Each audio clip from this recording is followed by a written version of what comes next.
সবসময় ট্রাই করি নিজের। আমি কখনো ওই যে আপনারা বললেন যে ভাইরাল হিসেবে কখনো এইভাবে আসি না, আমি অনেক পরিশ্রম করে এসেছি। তো আমি নিজেকে বিসর্জন দিয়ে কখনো কাজ করতে পছন্দ করি না। আমার ফ্যামিলিও এটা শিখাইছে যে নিজেকে বিসর্জন দিয়ে কাজ করতে।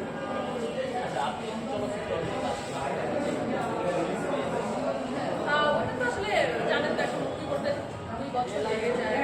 তো আর একটু কাজ বাকি আছে, তার ইনশাআল্লাহ রিলিজ করতেছেন আমার মনে হয়।